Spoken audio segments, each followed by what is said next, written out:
Welcome to our 42nd anniversary season of Doctors on Call.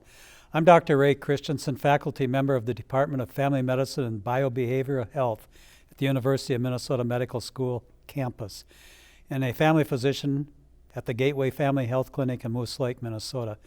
I'm your host for our season premiere tonight on upper airway and lower airway respiratory diseases, RSV, sinusitis, pneumonia, and bronchitis. This season, we will again be rotating hosts from the medical school, which include Dr. Mary Owen, Dr. Peter Nayland, and myself. Please remember the success of this program is very dependent on you, the viewer, and your participation. So please call in your questions and tonight, or you can email them to ask@wdse.org. The telephone numbers can be found at the bottom of your screen. Our panelists this evening include Dr. Kirill Lipatov, a pulmonary medicine specialist at Essentia Health, Dr. Carly Ritchie, a family medicine physician with the CMH Rader Clinic in Cloquet, and Dr. Dylan Wyatt, an emergency medicine physician at St. Luke's Hospital. Our medical students answering the phone tonight are Gabe Graves from Esco, Minnesota, Alex Higgins from Stewartville, Minnesota, and Connor Skisick from Little Falls, Minnesota. And now on to tonight's program on upper and lower respiratory infections and diseases, and this season 42 of Doctors on Call. Dr. Lipatov, as you're close to me, why don't you introduce yourself and just tell us a little bit about your current work and what you do. Yes, Kirill Lipatov. I'm one of the lung specialists at Essentia Health. I spend about half of my time working in clinic and on pulmonary consults in the hospital, and then half of my time is dedicated to taking care of intensive care patients at Essentia Health. Dr. Ritchie? I'm Dr. Carly Ritchie. I just started at the CMH Rader Family Clinic in Cloquet, and so I'm doing a lot of primary care there. Dr. Wyatt? I'm Dr. Dylan Wyatt. I'm an emergency medicine doctor at St. Luke's Hospital, and I also occasionally show up on a couple other television programs in the area and really enjoy what I do. Dr. Ritchie, we always like to start with family physicians. Okay. The real foundation of medicine, right? What is an upper respiratory infection? An upper respiratory infection is what we would think about as like the common cold. Cough, congestion, sometimes you can have sore throat and ear pain and fevers, but it's generally what we think about with the common cold. And Dr. Lipatov, lower respiratory infections, because that probably is where your specialty is. Right. I think the easiest way to perhaps characterize it is any part of respiratory system, any part of our body that is responsible for breathing that is kind of neck and below. So we're talking about the main air pipe, the trachea, and then its branches, the bronchi, and then the lung itself. Dr. Wyatt, you can talk a little bit about what you see in the emergency room, and also maybe what do you think, tell us a little bit about sinusitis. So with each of those different concerns, upper and lower, we see different kinds of presentations, although especially with drainage from the upper part of the sinuses and the nose going downwards, there can be a little bit of overlap with symptoms. Sinusitis is just inflammation of the sinuses, is what the word literally means, right? And that can be more likely than not viral, but there's still this notion that we need antibiotics for everything, for all the sinus infections, which is not true. Generally, unless it's been about a week, we stay away from antibiotics, especially in adults, because it's been shown to actually have more issues rather than help things more. Just sinus rinses and symptom control is more important. Thank you. I want to jump right into immunizations. I think we need to talk about them. To me, it's kind of confusing this year with RSV, flu, and COVID, and how do we handle that? So you're all three experts. Who wants to jump in and take this one to start it? Carly, go for it. I suppose I can. Vaccines are really important this year, thinking about the respiratory ones specifically. We have our annual flu shot that is updated every year. We have the new COVID booster that's updated for the strains that are going around this year. And then we have an RSV vaccine this year, which is actually new as well, which is really exciting because RSV, the respiratory syncytial virus, has been causing a lot of people to get sick over the years, and it's good to finally have a vaccine. So those are all available this year. The RSV vaccine is not available for everyone, though. I believe it is 65 and up, or 60 and up. And children? And children now, yep. Dylan, you've been shaking your head a bit. You want to add into that? I see so much RSV in the emergency department, both in the very old and the very young. Of course, we see it in between, but that for most people it's like a common cold. But for those little kiddos and for those who are very old, it's awful. It can be fatal. And so to have this vaccine available, where instead of having to go through the supportive measures, because we don't have great treatments for it, right? We just have to sort of support them. We can prevent it from happening entirely with the vaccine. It's incredible. It's amazing. I think everybody should get it that can. So, Kirill, how do you tell the difference between influenza and RSV?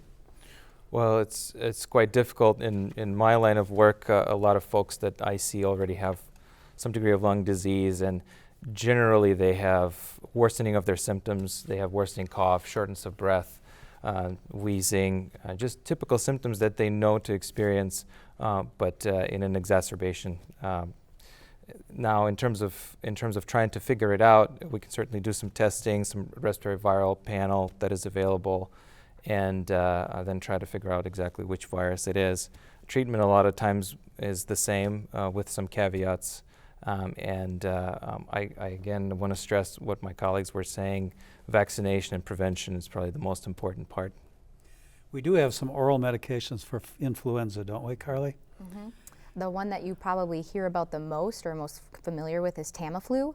It's an antiviral medication. It works best if it's given right when you get symptoms, within the first 48 hours. So when you start getting sick and you're worried it might be the flu, consider going in to get tested and see if you need to get Tamiflu. It's also really helpful if you have underlying medical problems, chronic lung disease, things like that. That way then you can help prevent getting as sick with the flu if you can get the Tamiflu in early enough. But that won't do any good with RSV. Not for RSV, only for influenza. So Dylan, how do I know if I have a cold or it's allergies? Boy, that's the $1 million question, isn't it? Well, that's why you're in the emergency. Exactly. The answer is it's hard to know, right? Everyone can have different allergy symptoms. Usually fever is a very clear differentiator though. Most folks aren't going to be getting fever with their seasonal allergies, and they will show up to some degree with respiratory infections. The quality of sort of the drainage you can get can be different. It can be thicker with infections versus sort of a looser clear with allergies. And it should be, unless you're moving to a new area, allergies should be something you've experienced before. It should be consistent with previous seasonal allergy episodes. And if it deviates from that, that would be a suggestion that maybe you should isolate and get tested, because you could be developing the early signs of an upper respiratory infection. Nice answer. So possibly some contention in the panel, I don't know. And I don't care who goes into this one, but how do you advise getting all three of these shots? Do you get them all at the same time? Do you spread them out? Help me out. I'm generally a proponent of getting them all at the same time. You're more likely, if you're in the office, to get them all at once rather than having to come back for multiple times. Then you only have the one time where you might get a sore arm and where you might have some of that 24-hour sort of immune system response where you feel kind of crummy. You only have to go through that once, and then they're all just as effective. Other people might feel differently, but. So and I'm thinking all three. It's got COVID, RSV, and flu. Mm-hmm. Yep.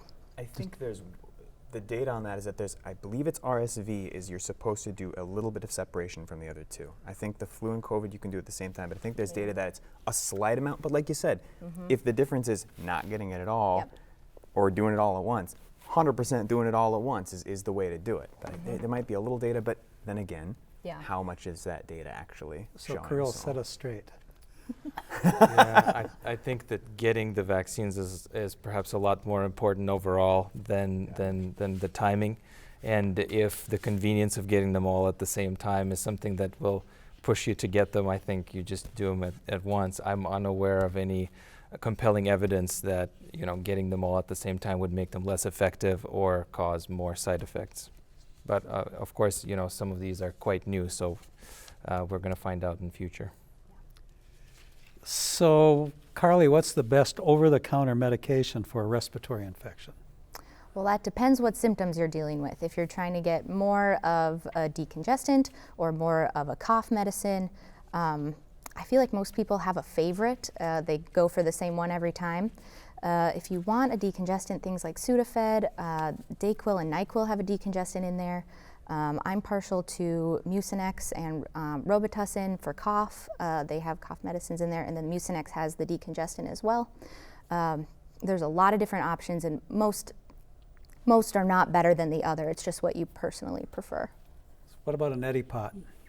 Neti pot, people either love it or hate it. That's the sinus rinse.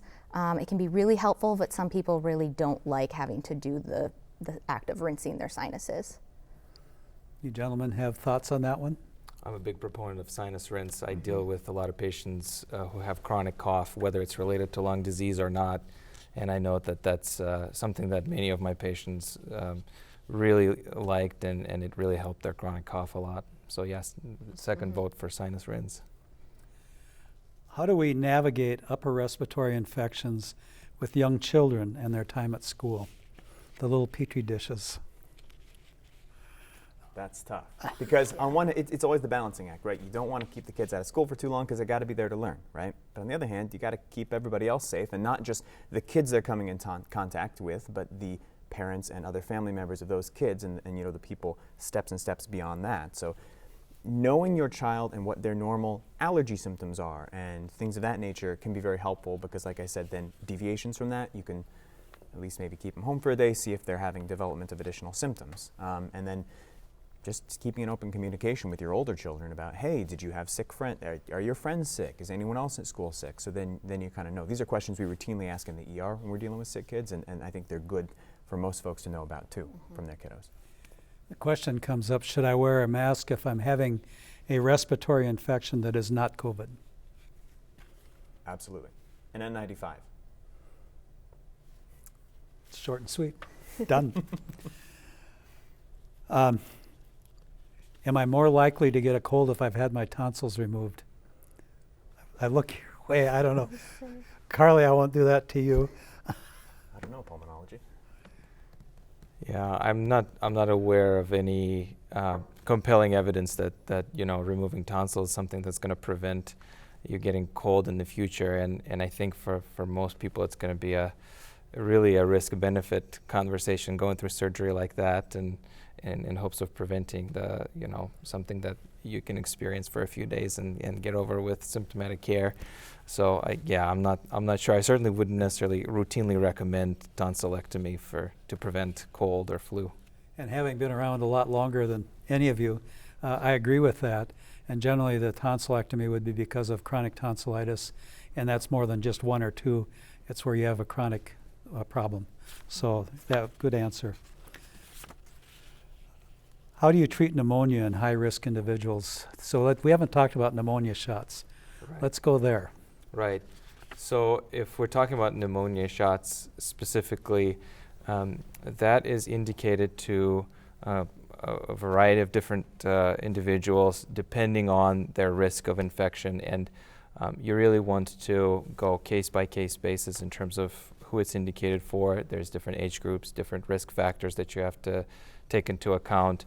But the pneumonia shot is certainly something that you really want to take seriously, and you want to consider just as well as all the vaccines that we've been talking about before. In terms of treating pneumonia, it's as easy as it is sometimes difficult, because we are mostly aware of what bacteria cause community-acquired pneumonia, the pneumonia that you can catch just out there, not in the hospital or in the emergency department, in the healthcare setting. And that could be treated with not over the counter, but oral medications that could be prescribed in a variety of settings. But also there's a lot of mimickers to pneumonia, in the sense that there are conditions that cause symptoms very similar to pneumonia, and you want to make sure that if you keep getting pneumonias over and over and over, or if you have a lingering pneumonia that doesn't behave like you expect with improvement with conventional antibiotics that we usually prescribe, you really want to get help, and you want to get evaluated and see if it's any of the other conditions that may present like pneumonia but really represent something else. So keep picking on you a little bit. So it's mushroom picking season. Yeah. So do I need to be concerned about getting a fungal respiratory infection, blastomycosis? Yeah, so certainly everybody in this area are exposed to endemic, what we call fungal infections. These are fungal infections that you can pick up by just not really knowing. You're just doing your daily activities. You're either going out doing something outside or sometimes even indoors. But vast majority of the time, even if people actually get infection from these fungi, it resolves on its own without any treatment. Only a minority of patients actually know to seek care because they feel ill. And of them, many who present with fungal infections, and we find fungal infections, still don't necessarily require treatment. Of course, it's really patient dependent, and some folks, particularly at risk for fungal infections or for complications of really serious illness from fungal infection, they require treatment, and sometimes this treatment could be quite toxic in the sense of side effects. So again, most of the time you really don't have to worry about being exposed to fungal infections, but if you are at risk, you have suppressed immunity, that's somebody who should be careful. Thank you. 2 weeks ago, I had a cold, and it seemed like I got better. Carly, I'm looking at you. So it seemed like I was getting better, but I still have a productive cough. Am I getting sick again?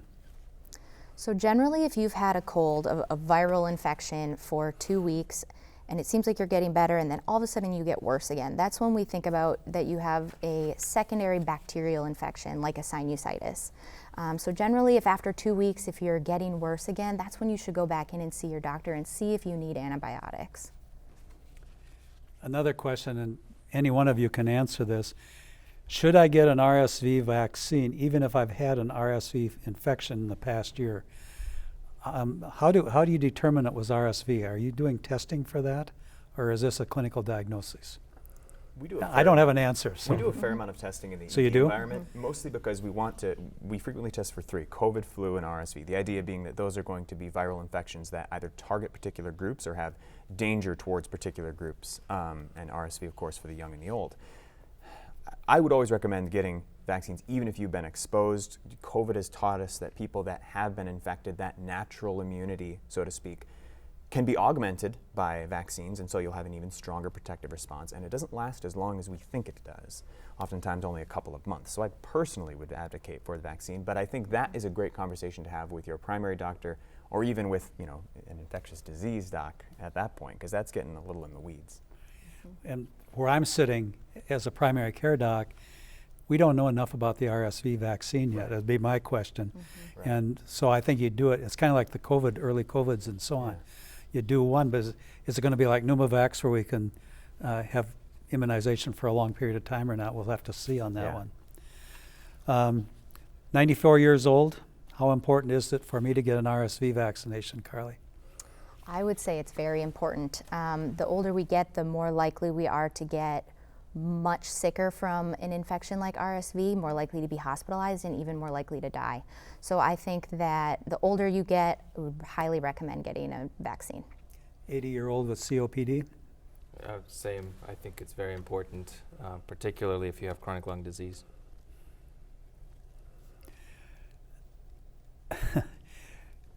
Carly, it's somebody from your country. I got COVID last year and was told I have bronchiectasis. What is bronchiectasis? I think maybe we'll let the pulmonologist answer this one. Yeah. And the question is, how that came together and what was that like? So yeah, go ahead.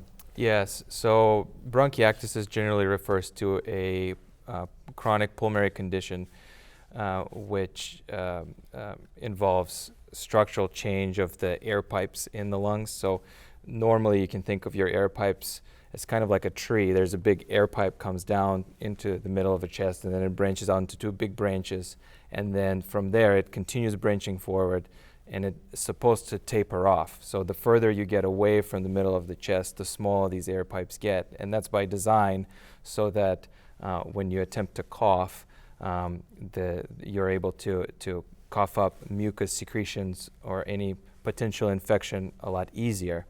Well, that gets diminished quite a bit if you're particularly peripheral or more, distant air pipes from the middle of the chest. They get larger and larger, so people are really having a lot of trouble clearing their secretions, and all that mucus, all that junk stays back, and it's a nidus for infection. And unfortunately, it's a vicious cycle where more infection begets more inflammation in those air pipes, and they continue changing permanently, where these air pipes continue dilating. And so it could be a very serious condition. Unfortunately, these folks are prone to having recurrent infections, a lot of breathing trouble, a lot of respiratory symptoms, hospitalizations, and you really want to see a specialist at the point where you develop it. When it comes to COVID specifically, I'm speculating here as I know very little in this scenario, but what could potentially happen sometimes with overwhelming inflammation in the lungs from COVID or any other infection really, is that the lung starts scarring down, and when it scars down, it tends to shrink. And as it shrinks, it starts creating a little bit of a pulling pressure on the walls of the air pipes, and so air pipes dilate. It's not necessarily that the air pipe structure has changed, but rather it's the surrounding lung that creates that pull. And so when you read a report from an X-ray or a CT scan, it tends to mention bronchiectasis more of as a result of the overall change to the lung rather than the primary damage to the air pipes.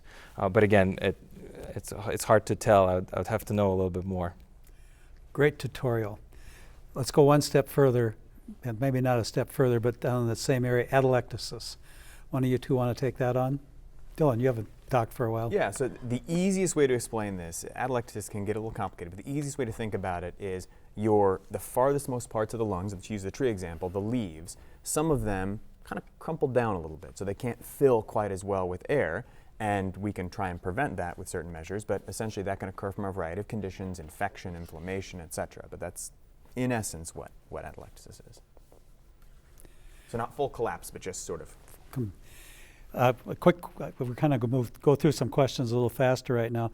If I have had COVID, how long do I have to wait before I get a COVID vaccine? You can wait up to 90 days and carry on the immunity that you've gotten just from getting the vaccine, but there is no harm in getting it sooner than that. So once you're feeling better, once you're not having symptoms anymore, you can get it right away, but generally it wouldn't wait more than 90 days after that to get your vaccine. And just a reinforcement, it is okay to get RSV, COVID, and flu together, or we're talking at least two of those, COVID and flu. Mm-hmm. Generally what I've always told people is everything the same day or 2 months apart, and I don't know where you three fall on that one. Yeah, different exactly. training and different backgrounds sometimes. COVID lung, what can I say? What can we say? They asked the question. We've already talked about that. What's honeycomb lung? Right, so honeycomb, it refers to what we call a radiographic sign. It is a pattern on the X-ray, a certain type of picture you get on the X-ray or a CT scan that is generally a feature of advanced lung scarring. Now, it could be from a textbook worth of different causes. Generally, as I've mentioned before, any sort of inflammation, whether it's related to infection or an autoimmune disease or occupational exposure, environmental exposure, anything can potentially cause inflammation of the lung. And if the inflammation continues on uncontrollably for a prolonged period of time, the lung reconciles it by essentially forming a scar. And again, honeycombing is just a kind of a sign we see on imaging that may suggest that the person is having lung scarring. Carly, is chlorampheneramine maleate effective in chronic allergies? Is that something that you prescribe a lot? It's an OTC. It's over the counter. Yeah, Not really. That's not something that I recommend to my patients very often. I don't know if you guys see that very often. What do you use for chronic allergies? I usually recommend the antihistamines, so things like Zyrtec, Claritin, Allegra, the non-drowsy ones, and then usually a Flonase nasal spray or Nasacort, a steroid nasal spray, can be really helpful. It's a really good place to start. ER docs plus the sinus rinses. That's that's what I would do, and that's what I do as someone that has allergies, so I can speak for it. Well, this is a great panel. Anything else that you want to add? I really appreciate all three of you. This was a lot of fun tonight, and a lot of really great questions. Thank you so much. I want to thank our panelists, Dr. Kirill Lipatov, Dr. Carly Ritchie, Dr. Dylan Wyatt, and our medical student volunteers, Gabe Graves, Alex Higgins, and Connor Skisick. Please join Dr. Mary Owen next week for a program on heart problems and high blood pressure, when our panelists will be Dr. Ray Christensen, Dr. Ryan Harden, and Dr. Jason Wall. Thank you so much for watching, and have a great night.